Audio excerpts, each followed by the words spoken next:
ಜೈ ಹಿಂದ್.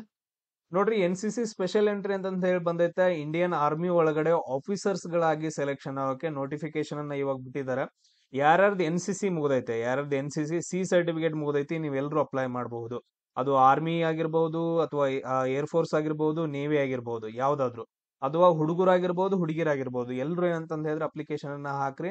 ಏನಾಗಿ ಸೆಲೆಕ್ಷನ್ ಆಗೋಕೆ, ಸೀರಿಯಸ್ ಆಗಿ ಹೇಳ್ತಾ ಇದೀನಿ, ಆಫೀಸರ್ಸ್ ಗಳಾಗಿ ಸೆಲೆಕ್ಷನ್ ಆಗೋಕೆ ಒಂದ್ 2 ನಿಮಿಷ ಕುತ್ಕೊಂಡು ಕೇಳ್ರಿ. ಇದನ್ನ 2 ನಿಮಿಷ ಕೇಳ್ರಿ, ಆಮೇಲೆ ಡಿಸೈಡ್ ಮಾಡಕ್ರಿ ನಿಮ್ಗೆ ಏನ್ ಅನ್ಸುತ್ತೆ ಅಂತ ಹೇಳಿ. ಬಟ್ ಕಂಪ್ಲೀಟ್ ಆಗಿ ಕೇಳಿಸ್ಕೊಳ್ರಿ, ನಾನು ಎಲ್ಲ ಪ್ರೊಸೀಜರ್ ಹೇಳ್ತೀನಿ. So NCC special entry scheme ಅಂತಂದ್ ಹೇಳಿ 58ನೇದು ಕರೆದಿದ್ದಾನೆ ಇವಾಗ. ಸೊ ಮೆನ್ ಅಂಡ್ ವುಮೆನ್ಗೆ, ಸೊ ಇಬ್ರು ಕೂಡ ಏನಂತಂದ್ ಹೇಳಿದ್ರೆ ಹಾಕ್ಬಹುದು. ಸೊ ಅನ್ಮ್ಯಾರಿಡ್ ಇರಬೇಕು, ಮ್ಯಾರೇಜ್ ಆಗಿರೋಂಗಿಲ್ಲ, ಅನ್ಮ್ಯಾರಿಡ್ ಇರಬೇಕು. ವಯಸ್ಸು ನೋಡ್ರಿ, 19ರಿಂದ 25 ವಯಸ್ಸು ಇರ್ಬೇಕು ನಿಮ್ಗೆ. 19ರಿಂದ 25 ವಯಸ್ಸಿತ್ತು ಅಂತಂದ್ ಹೇಳಿದ್ರೆ ನೀವೆಲ್ಲರೂ ಅಪ್ಲಿಕೇಶನ್ ಹಾಕ್ಬಹುದು. ಸರ್, ನಮ್ದು NCC ಸಿ ಸರ್ಟಿಫಿಕೇಟ್ ಮುಗ್ದೈತ್ರಿ, ಬಟ್ ಆದ್ರ ನಾವು ಇವಾಗ ಏನ್ ಮಾಡಾಕತ್ತೇವ್ರಿ, ಡಿಗ್ರಿ ಓದಾಕತ್ತೇವ್ರಿ ಅಂತಂದ್ ಹೇಳಿದ್ರು ಪರವಾಗಿಲ್ಲ. ನಿಮ್ದು 50% ಇರುತ್ತಲ್ಲ, 50% ಮಿನಿಮಮ್ ಇರ್ತೈತೆ, ನೀವೆಲ್ಲರೂ ಅಪ್ಲೈ ಮಾಡಬಹುದು. ಸೊ ಅಪ್ಲೈ ಮಾಡ್ರಿ, ನಿಮ್ಗೆ ಅಲ್ಲಿ ಎಲಿಜಿಬಿಲಿಟಿ ಎಲ್ಲಾನು ತೋರಿಸ್ಬಿಡತ್ತ. ಜಾಯಿನ್ ಇಂಡಿಯನ್ ಆರ್ಮಿ .NIC ಒಳಗಡೆ ಓಪನ್ ಮಾಡ್ರಿ ಅಂತಂದ್ ಹೇಳಿದ್ರೆ ಅಲ್ಲಿ ಪ್ರೊಸೀಜರ್ ಇರುತ್ತೆ. ನೀವೆಲ್ಲರೂ ಅಪ್ಲೈ ಮಾಡ್ತೀನಿ ಅಂತಂದ್ ಹೇಳಿದ್ರೆ ಯಾವ ರೀತಿಯಾಗಿ ಅಪ್ಲೈ ಮಾಡೋದನ್ನು ಕೂಡ ನಾನು ಒಂದ್ಸರಿ ಹೇಳ್ಕೊಡ್ತೀನಿ ನಿಮ್ಗೆ. ನೆಕ್ಸ್ಟ್ ನೋಡ್ರಿ, ಪ್ರೊಸೆಸ್ ಏನಿರ್ತೈತಿ, ಅಪ್ಲಿಕೇಶನ್ ಅನ್ನ ಹಾಕ್ತಿರಿ. ಅಪ್ಲಿಕೇಶನ್ ಹಾಕಿದ ನಂತರ ಯಾರ್ಯಾರು ಅಪ್ಲಿಕೇಶನ್ ಹಾಕ್ತಿರಲ್ಲ ಎಲ್ಲರೂ ಶಾರ್ಟ್ ಲಿಸ್ಟ್ ಆಗ್ತಿರಿ. ನೀವು NCC ಸರ್ಟಿಫಿಕೇಟ್ ಮುಗಿಸಿದವರು ಎಲ್ಲರೂ ಶಾರ್ಟ್ ಲಿಸ್ಟ್ ಆಗ್ತಿರಿ. ನಿಮ್ಗೆ SSB ಇಂಟರ್ವ್ಯೂ ಡೇಟ್ ಬರುತ್ತೆ. ಸೊ SSB ಇಂಟರ್ವ್ಯೂ ಅಲಹಾಬಾದ್ ಅಲ್ಲಿ ಇರ್ಬೋದು, ಬೇರೆ ಬೇರೆ ಪ್ಲೇಸಸ್ ಗಳಲ್ಲೆಲ್ಲ ನಡೀತೈತೆ. ನೋಡ್ರಿ, ಇದು ಇಂಡಿಯನ್ ಆರ್ಮಿ ಆಗಿರೋದ್ರಿಂದ ನಿಮ್ಗೆ ಸೆಂಟರ್ಗಳು ಎಲ್ಲಿ ಬರ್ತಾವ ಅಂತಂದ್ ಹೇಳಿದ್ರ ಬೆಂಗಳೂರು ಬರುತ್ತ. ಸೊ ಅಥವಾ ನಿಮ್ಗೆ ಭೂಪಾಲ್ ಬರ್ಬೋದು ಮಧ್ಯಪ್ರದೇಶದ್ದು, ಇಲ್ಲ ಅಂತಂದ್ ಹೇಳಿದ್ರೆ ಅಲಹಾಬಾದ್ ಬರ್ಬೋದು, ಅಥವಾ ಕಪೂರ್ತಲ್ ಬರ್ಬೋದು. ಸೊ ಡಿಫ್ರೆಂಟ್ ಡಿಫ್ರೆಂಟ್ ಪ್ಲೇಸಸ್ ಗಳಿದಾವ. ಅಲ್ಲಿ ಹೋಗಿ ನಿಮ್ಗೆ ಏನಂತಂದ್ ಹೇಳಿದ್ರೆ SSB ಇಂಟರ್ವ್ಯೂ ಇರ್ತೈತೆ. ಟೋಟಲ್ 5 ದಿನ SSB ಇಂಟರ್ವ್ಯೂ ಇರ್ತೈತಿ. ನೀವು ಹೋಗೋದ್ ಖರ್ಚಾಗಿರ್ಬೋದು, ಅದ್ರದ್ದೆಲ್ಲ ಏನಂತಂದ್ ಹೇಳಿದ್ರೆ ಟ್ರೈನ್ಗೆ ಹೋಗಿರ್ತಾರಲ್ಲ ಅದ್ರದ್ದೆಲ್ಲ ಅವ್ರು ರಿಫಂಡ್ ಮಾಡ್ತಾರ. ನೀವು ಅದ್ರಲ್ಲಿ ಟ್ರೈನ್ ಟಿಕೆಟ್ ಕೊಟ್ರಿ ಅಂತಂದ್ ಹೇಳಿ ರಿಫಂಡ್ ಮಾಡ್ತಾರೆ. ಏನು ಖರ್ಚಿರಂಗಿಲ್ಲ.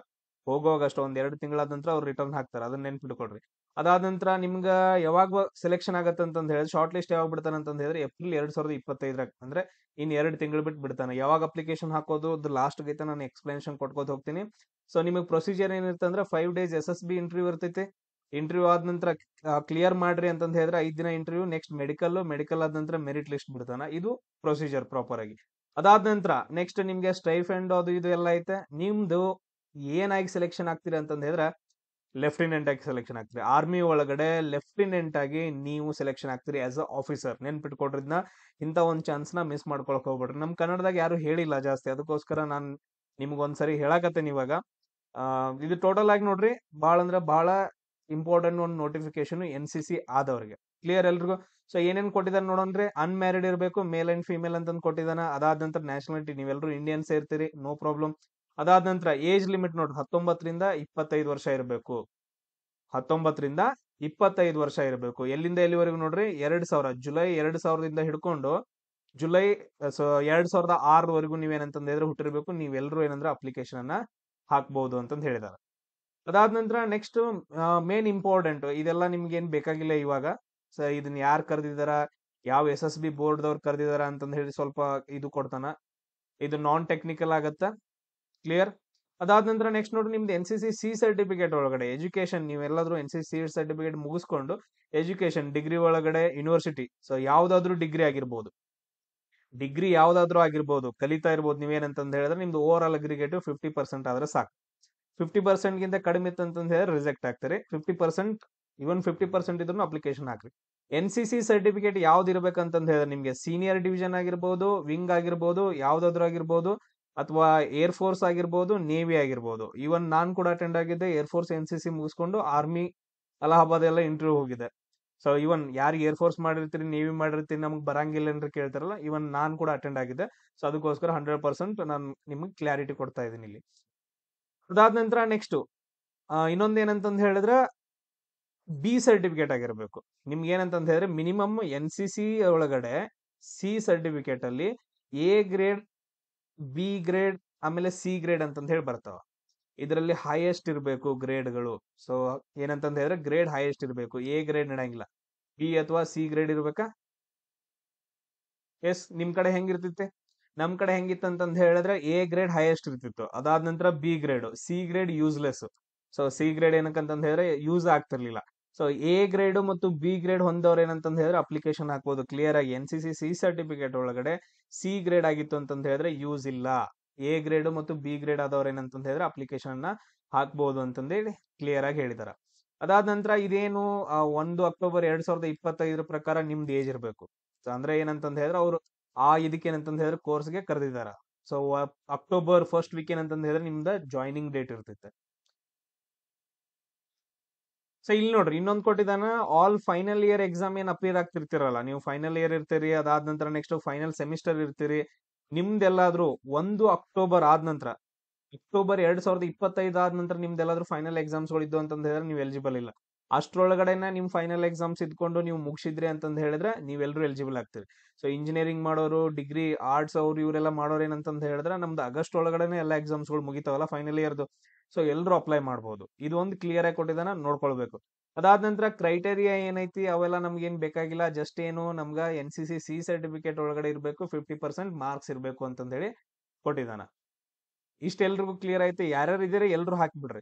ಅದಾದ ನಂತರ ವೇಕೆನ್ಸೀಸ್ ಎಷ್ಟ್ ಇದಾವ ಅಂತಂದ್ ಹೇಳ್ಕೊಟ್ಟಿದ್ದಾನ, 70 ವೇಕೆನ್ಸೀಸ್ ಹುಡುಗರಿಗೆ, ಅದಾದ ನಂತರ ಹುಡುಗಿಯರಿಗೆ 6 ವೇಕೆನ್ಸಿ ಇದಾವ. ಸೊ ವೇಕೆನ್ಸಿ ಇಂಪಾರ್ಟೆಂಟ್ ಆಗಂಗಿಲ್ರು, ವೇಕೆನ್ಸಿ ಇಂಪಾರ್ಟೆಂಟ್ ಆಗಂಗಿಲ್ಲ. ನನ್ ಬೆಸ್ಟ್ ಒಂದ್ ಎಕ್ಸಾಂಪಲ್ ಹೇಳ್ತೀನಿ. ನಾನು ಅಲಹಾಬಾದ್ ಇಂಟರ್ವ್ಯೂಗೆ ಹೋದಾಗ, ಅಲಹಾಬಾದ್ ಇಂಟರ್ವ್ಯೂ ಅಲ್ಲಿ ಫಸ್ಟ್ ಡೇ, ಸೊ 1ನೇ ದಿನ ಏನಂತಂದ್ ಹೇಳಿದ್ರೆ ಪಿಕ್ಚರ್ ಪರ್ಸ್ಪೆಕ್ಷನ್ ಟೆಸ್ಟ್ ಇರುತ್ತೆ, ಪಿಕ್ಚರ್ ಪರ್ಸ್ಪೆಕ್ಷನ್, ಆಮೇಲೆ ಡಿಸ್ಕಷನ್ ಟೆಸ್ಟ್ ಇರುತ್ತೆ. ಸೊ ಇದ್ರಲ್ಲಿ ನಾವು ಎಲ್ರು ಸೇರಿ ಅಟೆಂಡ್ ಆದವ್ರು ಏನಂತಂದ್ ಹೇಳಿದ್ರೆ 800 ಜನ ಅಟೆಂಡ್ ಆಗಿದ್ವಿ. 800 ಜನರಲ್ಲಿ ಸೆಲೆಕ್ಷನ್ ಆದವ್ರೆ ಏನಂತಂದ್ ಹೇಳಿದ್ರೆ 70 ಜನ. ಫಸ್ಟ್ ಡೇ ಅಲ್ಲಿ ಏನಂತಂದ್ ಹೇಳಿದ್ರೆ ಸೆಲೆಕ್ಷನ್ ಆದವ್ರು 70 ಜನ. ಅದಾದ ನಂತರ ನೆಕ್ಸ್ಟ್ 5th ಡೇ ಎಲಿಮಿನೇಷನ್ ಇರುತ್ತೆ. 5th ಡೇ ಎಲಿಮಿನೇಷನ್ ಅಲ್ಲಿ ಮತ್ತೆ ಕಮ್ಮಿ ಆಗ್ತಾರೆ. ಸೊ ಒಂದ್ ಸ್ವಲ್ಪ ಟಫ್ ಆಗಿರುತ್ತೆ, ಸ್ವಲ್ಪ ಅಲ್ಲ ತುಂಬಾನೇ ಟಫ್ ಆಗಿರುತ್ತೆ ಇಂಟರ್ವ್ಯೂ. ವೇಕೆನ್ಸಿ ಎಷ್ಟಿದಾವ ಅನ್ನೋದು ಇಂಪಾರ್ಟೆಂಟ್ ಇಲ್ಲ. ಲಕ್ ಇಂದ ಕ್ಲಿಯರ್ ಆಗೋಯ್ತು ಅಂತಂದ್ ಹೇಳಿದ್ರೆ ಮುಗಿದೋಯ್ತು. ಆಫೀಸರ್ಸ್ ಗಳಾಗಿ ದೇಶ ಸೇವೆ ಮಾಡಕ್ ಹೋಗಿರ್ತೀರಿ, ಅಪ್ಪ ಅಮ್ಮನ ಹೆಸರಲ್ಲಿ ಅದು ಹೋಗ್ಬಿಡುತ್ತೆ. ಎಲ್ರು ಪ್ರತಿಯೊಬ್ರು ಹಾಕ್ರಿ, ಒಂದ್ ಎಕ್ಸ್ಪೀರಿಯನ್ಸ್ ಸಿಗುತ್ತೆ. ಫಸ್ಟ್ ಟೈಮ್ ಎಕ್ಸ್ಪೀರಿಯನ್ಸ್ ಪ್ರಕಾರ ಹೋಗೋದು, ನೆಕ್ಸ್ಟ್ ಟೈಮ್ ಏನೈತಲ್ಲ 2ನೇ ಟೈಮ್ 3ನೇ ಟೈಮ್ ಮಾಡ್ಕೋಬೇಕು. ಒಂದೊಂದ್ಸರಿ ಏನಾಗತ್ತೆ ಅಂತಂದ್ ಹೇಳಿದ್ರೆ SSB ಇಂಟರ್ವ್ಯೂ ಫಸ್ಟ್ ಇಂಟರ್ವ್ಯೂ ಅಲ್ಲಿ ಎಲ್ರದ್ದು ಜಾಸ್ತಿ ಕ್ಲಿಯರ್ ಆಗತ್ತೆ. ಸೊ ಜಾಸ್ತಿ ನಾವ್ ಎಲ್ಲಾದ್ರೂ ಮತ್ ಚಾನ್ಸಸ್ ತಗೊಳಕತ್ತು ಅಂತಂದ್ ಹೇಳಿದ್ರೆ ಮತ್ ನೆಗೆಟಿವ್ ಅಲ್ಲಿ ನಮಗ್ ಏನಿದ್ರು ಕೂಡ ಫಸ್ಟ್ ಅಥವಾ ಸೆಕೆಂಡ್ ಇಂಟರ್ವ್ಯೂ ಅಲ್ಲಿ ಕ್ಲಿಯರ್ ಮಾಡ್ಕೊಂಡು ಹೋಗ್ಬಿಡ್ಬೇಕು, ಚಾನ್ಸಸ್ ಜಾಸ್ತಿ ಇರುತ್ತೆ ಸೆಲೆಕ್ಷನ್. ಅದಾದ ನಂತರ ನೆಕ್ಸ್ಟ್ ಮತ್ತೆ ಏನಿದಾವಪ್ಪ ಇದ್ರ ಬಗ್ಗೆ ಎಕ್ಸ್ಪ್ಲನೇಷನ್, ನಿಮ್ಗೆ ಇದ್ರ ಬಗ್ಗೆ ಏನ್ ಜಾಸ್ತಿ ಏನು ಬೇಕಾಗಿಲ್ಲ, ಎಲ್ಲಾನು ಹೇಳಾಯ್ತಲ್ಲ ಇವಾಗ. ಅದಾದ ನಂತರ ನಿಮ್ಗೆ ಏನೇನ್ ಆಗ್ತಿರಿ ಸರ್, ನಾವು ಫಸ್ಟ್ ಲೆಫ್ಟಿನೆಂಟ್ ಆಗಿ ಸೆಲೆಕ್ಷನ್ ಆಗ್ತಿರಿ, ಅದಾದ ನಂತರ ಕ್ಯಾಪ್ಟನ್ ಅಂತ ಪ್ರಮೋಷನ್ ಸಿಗುತ್ತೆ, ಆಮೇಲೆ ಮೇಜರ್ ಅಂತ ಪ್ರಮೋಷನ್ ಸಿಗುತ್ತೆ, ಅದಾದ ನಂತರ ಲೆಫ್ಟಿನೆಂಟ್ ಕರ್ನಲ್, ಆಮೇಲೆ ಕರ್ನಲ್. ಸೊ ಈ ತರ ಏನಂತಂದ್ ಹೇಳಿದ್ರೆ ಸ್ಟೆಪ್ ಬೈ ಸ್ಟೆಪ್ ಏನಂತಂದ್ ಹೇಳಿದ್ರೆ ನಿಮ್ಗ ಪ್ರಮೋಷನ್ ಆಗ್ತಾ ಹೋಗುತ್ತೆ. ಓನ್ಲಿ ಆಫೀಸರ್ಸ್ ಪರ್ಮನೆಂಟ್ ಕಮಿಷನ್ ಅಂತ ಹೇಳ್ತೀವಿ. ಸೊ ಅದಾದ ನಂತರ ನಿಮ್ಗೆ ಪೇಮೆಂಟ್ ಎಷ್ಟಿರುತ್ತೆ, ಲೆಫ್ಟಿನೆಂಟ್ ಆಗಿ ಸೆಲೆಕ್ಷನ್ ಆದ್ರೆ ಅಂತಂದ್ ಹೇಳಿದ್ರೆ ನಿಮ್ ಪೇಮೆಂಟ್ 56,000 ಇರುತ್ತೆ. 56,000 ಹಿಡ್ಕೊಂಡು ಈ ಲೆವೆಲ್ ಇರುತ್ತೆ. ನಿಮ್ದು ಅಲ್ಲಿ ಡಿಪೆಂಡ್ ಆಗತ್ತೆ ಯಾವ ರೀತಿಯಾಗಿ ನಿಮ್ದು ಟ್ರೈನಿಂಗ್ ಆಗತ್ತೆ, ಅದ್ರ ಮೇಲೆಲ್ಲ ಏನಂತಂದ್ ಹೇಳಿದ್ರೆ ಡಿಪೆಂಡ್ ಆಗಿರುತ್ತೆ. ನೋಡ್ರಿ ಇಲ್ಲಿ ಕೊಟ್ಟಿದ್ದಾನ ಅಲೋವೆನ್ಸ್ ಏನಂತಂದ್ ಹೇಳಿದ್ರೆ ಬರುತ್ತೆ, ನಿಮ್ದು ಟಿಕೆಟ್ ಗಳನ್ನ ಕೊಡ್ಬೇಕು. ಸೊ ಅಲ್ಲಿ ಕಂಡೀಷನ್ಸ್ ಗಳಿರ್ತಾವೆ. ಯಾರಾದ್ರೂ ಗೌರ್ಮೆಂಟ್ ಟ್ರಾನ್ಸ್ಪೋರ್ಟ್ ಇಂದ ಹೋಗಿರ್ಬೇಕು, ಗೌರ್ಮೆಂಟ್ ಟ್ರಾನ್ಸ್ಪೋರ್ಟ್ ರೈಲ್ವೆ ಇದರಿಂದ ಹೋಗಿರ್ಬೇಕು. ನೀವು ವಿಮಾನದಲ್ಲಿ ಹೋಗ್ತೀರಾ ಅದ್ರಲ್ಲಿ ಹೋಗ್ತೀರಾ ಅಂತಂದ್ ಹೇಳಿದ್ರೆ ಕೊಡಂಗಿಲ್ಲ. ಸೊ ಟ್ರೈನ್ ಅಲ್ಲಿ ಹೋದ್ರೆ ನಿಮ್ಗೆ ಅಲೋವೆನ್ಸ್ ಸಿಗತ್ತೆ ಪಕ್ಕ. ಆಮೇಲೆ ಅಪ್ಲಿಕೇಶನ್ ಹಾಕೋದ್ ಹೆಂಗಂತಂದ್ ಹೇಳಿ, ಅಪ್ಲಿಕೇಶನ್ ನೀವು ಏನಂತಂದ್ ಹೇಳಿದ್ರೆ join.indianarmy.nic.in ಹೋಗ್ರಿ. ಅಲ್ಲಿ ಹೋದ ನಂತರ ಆಫೀಸರ್ ಎಂಟ್ರಿ ಸ್ಕೀಮ್ ಹೋಗ್ಬೇಕು, ಲಾಗಿನ್ ಆಗ್ಬೇಕು. ಲಾಗಿನ್ ಇಲ್ಲ ಅಂತಂದ್ ಹೇಳಿದ್ರೆ ರಿಜಿಸ್ಟ್ರೇಷನ್ ಮಾಡ್ಕೊಳ್ರಿ. ರಿಜಿಸ್ಟ್ರೇಷನ್ ಆದ ನಂತರ ನಿಮ್ಗೆ ಅಲ್ಲಿ ಎಲಿಜಿಬಿಲಿಟಿ ಅಂತ ಚೆಕ್ ಮಾಡ್ರಿ, ಆಫೀಸರ್ಸ್ ಅಲ್ಲಿ ಎಲಿಜಿಬಿಲಿಟಿ ಅಂತ ಚೆಕ್ ಮಾಡ್ರಿ ಅಂತಂದ್ ಹೇಳಿದ್ರೆ ಎಲ್ಲ ಓಪನ್ ಆಗ್ತಾವ, ನೀವು ಯಾವ್ದಕ್ಕೆ ಎಲಿಜಿಬಲ್ ಇದೀರಿ. ಸೊ ಅಲ್ಲಿ ಮುಂದ್ಗಡೆ ಅಪ್ಲೈ ಅಂತಂದ್ ಹೇಳಿ ಬಟನ್ ಬಂದಿರ್ತಾವ, ಅದ್ರ ಮೇಲೆ ಏನಂತಂದ್ ಹೇಳಿದ್ರೆ ಅಪ್ಲೈ ಅಂತ ಮಾಡ್ರಿ ಅಂತಂದ್ ಹೇಳಿದ್ರೆ ಸೊ 3ರಿಂದ 4 ಪೇಜಸ್ ಗಳನ್ನ ತುಂಬೋದಿರುತ್ತೆ. ಸೊ ಫಸ್ಟ್ ನಿಮ್ದು ಪರ್ಸನಲ್ ಡೀಟೇಲ್ಸ್ ಗಳನ್ನ ತುಂಬೋದಿರ್ತೈತಿ, ನೆಕ್ಸ್ಟ್ ನಿಮ್ದು ಅಡ್ರೆಸ್ ಡೀಟೇಲ್ಸ್ ಗಳನ್ನ ತುಂಬೋದಿರ್ತೈತಿ, ಅದಾದ ನಂತರ ನಿಮ್ದು NCC ಸರ್ಟಿಫಿಕೇಟ್ ಎಜುಕೇಶನ್ ತುಂಬೋದಿರ್ತೈತಿ, ಆಮೇಲೆ ಫೋಟೋ ಸೈನ್ ಅಂತಂದ್ ಹೇಳಿ ಲಾಸ್ಟ್ ಸಬ್ಮಿಷನ್ ಅಂತಂದ್ ಹೇಳಿ. ಸೊ ಇಷ್ಟ ಪ್ರೊಸೀಜರ್ ಇರುತ್ತೆ. ಸೇವ್ ಅಂಡ್ ಕಂಟಿನ್ಯೂ ಹೊಡ್ಕೊಂಡು ಹೋಗ್ತಾ ಇರಬೇಕು. ಅಪ್ಲಿಕೇಶನ್ ಅನ್ನ ನೀವು ಕರೆಕ್ಟ್ ಆಗಿ ಹಾಕ್ಬೇಕು, ಏನು ಮಿಸ್ಟೇಕ್ಸ್ ಎಲ್ಲ ಮಾಡಕ್ ಹೋಗ್ಬೇಡ್ರಿ. ಇಲ್ಲಿ ನೋಡ್ರಿ ಏನೇನ್ ಇರ್ಬೇಕು, ಡಾಕ್ಯುಮೆಂಟ್ಸ್ ಗಳು ಏನೇನ್ ಇರ್ಬೇಕಂತಂದ್ ಹೇಳಿ 12th ಸರ್ಟಿಫಿಕೇಟ್ಸ್ ಗಳು, ಎಲ್ಲಾ ಮಾರ್ಕ್ ಶೀಟ್ಸ್ ಗಳು ಇರ್ಬೇಕು. ಆಮೇಲೆ ಆಲ್ ಸೆಮಿಸ್ಟರ್ ನೀವು ಯಾವ್ಯಾವ ಸೆಮಿಸ್ಟರ್ ಅಲ್ಲಿ ಮಾಡ್ತಿದ್ರಲ್ಲ, ಗ್ರಾಜುಯೇಷನ್ ಇರುತ್ತಲ್ಲ ಡಿಗ್ರಿ, ಸೊ ಎಲ್ಲಾ ಸೆಮಿಸ್ಟರ್ ಗಳದ್ದು ನಿಮ್ಗೆ ಏನಂತಂದ್ ಹೇಳಿದ್ರೆ ಮಾರ್ಕ್ಸ್ ಗಳು ಇರಬೇಕು, NCC ಸರ್ಟಿಫಿಕೇಟ್ ಇರಬೇಕು. ಅದಾದ ನಂತರ ಕ್ಯಾರೆಕ್ಟರ್ ಸರ್ಟಿಫಿಕೇಟ್ ಅಂತಂದ್ ಹೇಳಿ ಬರುತ್ತಾ, ಅದು ಇರಬೇಕು. ಸೊ ಅದ್ರಲ್ಲಿ ಡೀಟೇಲ್ ಆಗಿ ಕೊಟ್ಬಿಟ್ಟಿರ್ತಾನ, ಒಂದ್ಸರಿ ಓಪನ್ ಮಾಡಿ ಏನಂತಂದ್ ಹೇಳಿದ್ರೆ ನೋಡ್ಕೋಬೇಕು. ಅದಾದ ನಂತರ ಲಾಸ್ಟ್ ಡೇಟ್ ಮೆಡಿಕಲ್ ಅದು ಇದು ಐತೆ, ಮೆಡಿಕಲ್ ಎಲ್ಲ ಮುಗಿಸ್ಕೊಳ್ರಿ.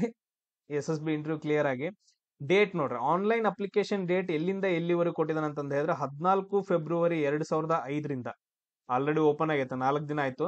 14 ಫೆಬ್ರವರಿ 2005ರಿಂದ ಮಾರ್ಚ್ 15ನೇ ತಾರೀಕು ತಕ, ಮಾರ್ಚ್ 15ನೇ ತಾರೀಕು ತಕ ನಿಮ್ಗ ಅಪ್ಲಿಕೇಶನ್ ಹಾಕಕ ಟೈಮ್ ಐತಿ. ಹುಡುಗರಾಗಿರ್ಬಹುದು, ಹುಡುಗಿರಾಗಿರ್ಬಹುದು, NCC ಸರ್ಟಿಫಿಕೇಟ್ ಮುಗೀತು ಅಂತಂದ್ ಹೇಳಿದ್ರೆ ಎಲ್ರು ಅಪ್ಲಿಕೇಶನ್ ಹಾಕ್ರಿ. ಒಂದ್ ಸಾರಿ ಎಕ್ಸ್ಪೀರಿಯನ್ಸ್ ಆಗತ್ತ.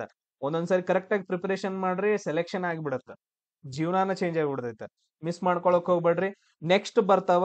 ನೆಕ್ಸ್ಟ್ ಏನಂತಂದ್ ಹೇಳಿದ್ರೆ ಟೆಕ್ನಿಕಲ್ ಒಂದೊಂದ್ ಐತೆ, ಅದಾದ ನಂತರ ನಾನ್ ಟೆಕ್ನಿಕಲ್ SSC ಅಂತಂದ್ ಹೇಳಿ ಬರ್ತಾವ. ಎಲ್ರು ಅಪ್ಲೈ ಮಾಡುವಂತದ್ದು. ಅವಾಗ ನಾನು ಮತ್ತೆ ವಿಡಿಯೋ ಮಾಡಿ ಹಾಕಿರ್ತೀನಿ. ಎಲ್ರಿಗೂ ಶೇರ್ ಮಾಡ್ರಿ, ಅದೇ ತರ ಸಬ್ಸ್ಕ್ರೈಬ್ ಆಗ್ರಿ. ಸೊ ಯಾರಾದ್ರೂ ಅಗ್ನಿವೀರ ಪ್ರಿಪೇರ್ ಆಗ್ತಿದ್ರಿ ಅಂತಂದ್ ಹೇಳಿದ್ರೆ ಅವ್ರಿಗೂ ಕೂಡ ನಾನು ಕೋಚಿಂಗ್ ಸ್ಟಾರ್ಟ್ ಮಾಡಿದೀನಿ ಆಲ್ರೆಡಿ. ಮಲ್ಲಿಕಾರ್ಜುನ್ ಕಿಲೇದರ್ ಅಂತಂದ್ ಹೇಳಿ. So YouTube channel name. So ನೋಡ್ರಿ, ಇದನ್ನ ಟೈಪ್ ಮಾಡ್ರಿ, ಮಲ್ಲಿಕಾರ್ಜುನ್ ಕಿಲ್ಲೆದರ್ ಅಂತಂದ್ ಹೇಳಿರುತ್ತ. ಸೊ ಈ ವಿಡಿಯೋಸ್ ಗಳನ್ನ ನೋಡ್ರಿ. ಅಗ್ನಿವೀರ ಕೂಡ ತುಂಬಾ ಜನ ಸೆಲೆಕ್ಷನ್ ಆಗಿದ್ದಾರೆ ನನ್ನ ಕಡೆಯಿಂದ. ಸೊ ಎಲ್ರಿಗೂ ಆಲ್ ದಿ ಬೆಸ್ಟ್. ಇದಕ್ಕೂ ಕೂಡ ನಾನು ಟ್ರೈನ್ ಮಾಡಕ್ ಟ್ರೈ ಮಾಡ್ತೀನಿ, ಯಾವ ತರ ಪ್ರೊಸೀಜರ್ ಇರುತ್ತೆ ಅಂತಂದ್ ಹೇಳಿ. ಜೈ ಹಿಂದ್.